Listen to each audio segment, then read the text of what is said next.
Hey, this is Krogg. Say hi, Krogg. Ooga wooga. Thank you, Krogg. What's your favorite pastime, Krogg? Berry. Krogg gathers berries. Krogg eats berries. Krogg enjoys eating berries. What's your favorite drink, Krogg? Ooga wooga. Krogg ferments grapes. Krogg drinks wine. Krogg enjoys drinking wine.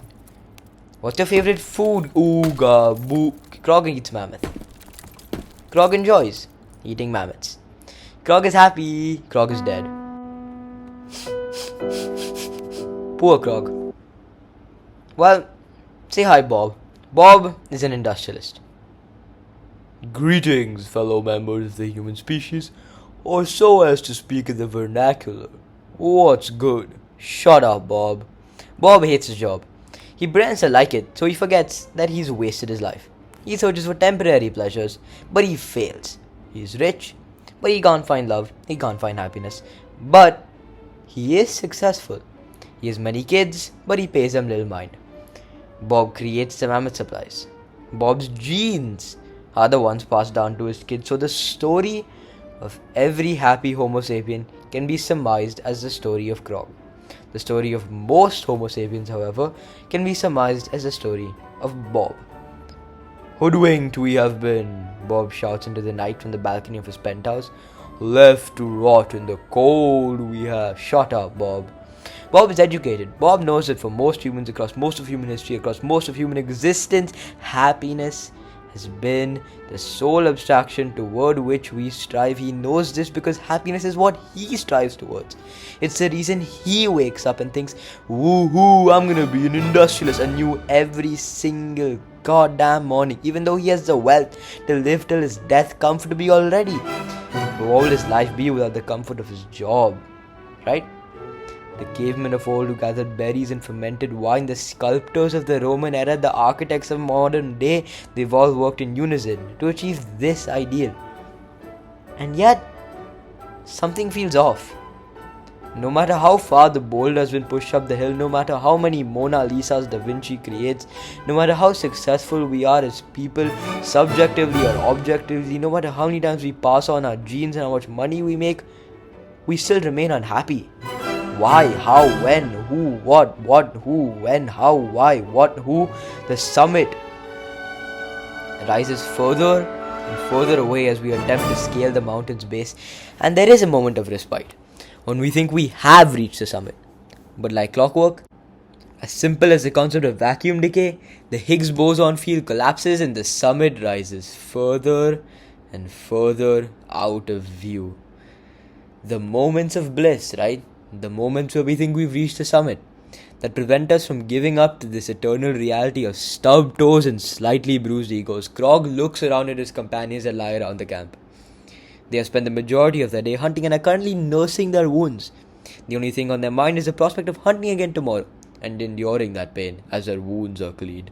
Plenty of tears mixed with blood and stain the floor of the camp. We have bought into a rigged game. 52 aces in a deck, and yet we have been dealt nothing but sevens, Bob thinks. Krogg thinks the same, yet he doesn't know the word necessary to phrase his thoughts. And to be honest, he doesn't really feel like he needs to, because since the dawn of time immemorial, happiness has been the only thing that keeps an individual functioning. So what is it? What is happiness? It is nothing but the evolutionary means to get an individual to do a task that only benefits the collective. The happy hunter Krogg dies happy and old, spending his days eating mammoth meat and sipping caveman pina coladas. He is an absolute failure, complete failure in every regard. Bob the industrialist is one of the most successful humans of all time. Why? Because he has like 52 kids, and that is the problem, because for evolution this is the only measure of success. This is the only measure of success.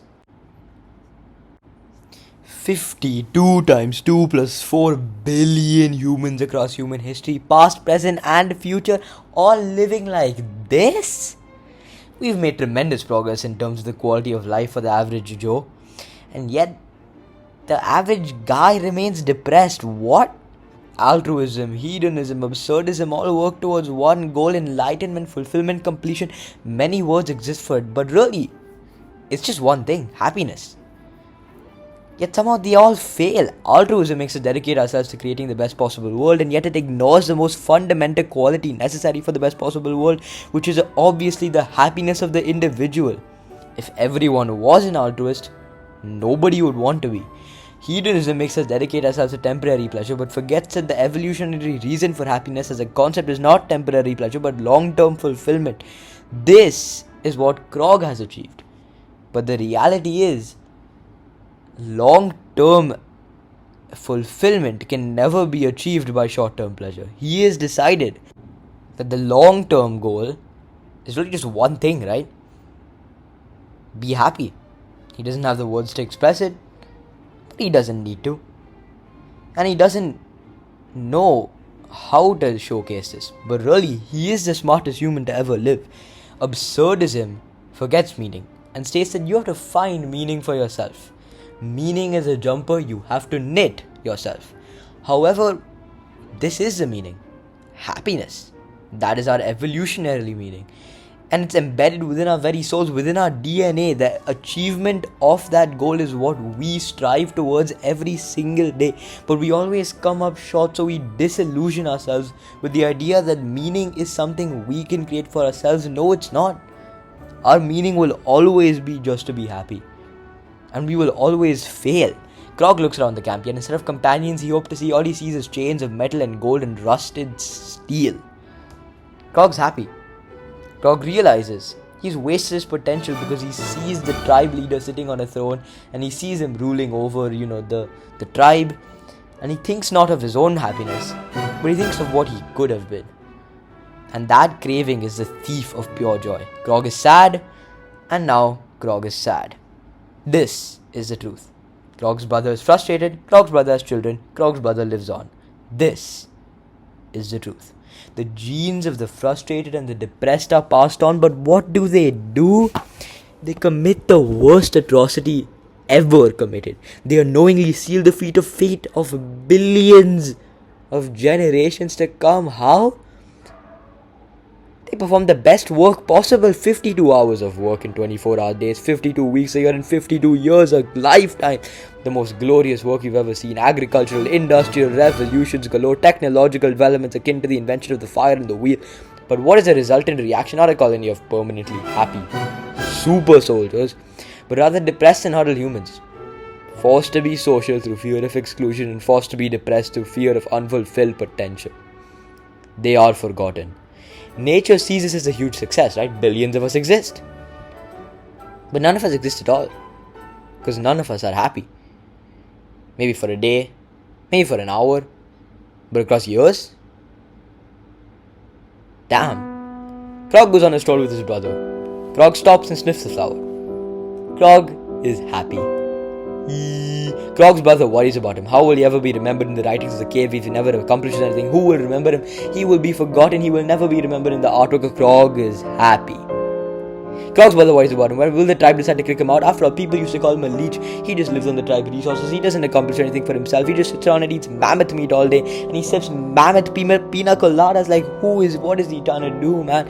And they won't make any artworks of him. He won't be remembered on the walls of the cave. His handprint will not stain the walls in blood. Krogg is happy. Krogg's brother wonders how he will ever deal with this. Krogg is happy. Krogg gets kicked out of the group. Krogg dies. Moon landings and electricity, splitting the atom in computer chips, civilizations and empires, fire, and the wheel. The greatest species to ever walk the planet. Yet, somehow, the most decrepit species to ever walk the face of this planet. The fetters that bind us cannot be broken. Motivated by what we cannot achieve, and prevented by what we cannot change. This is the reality.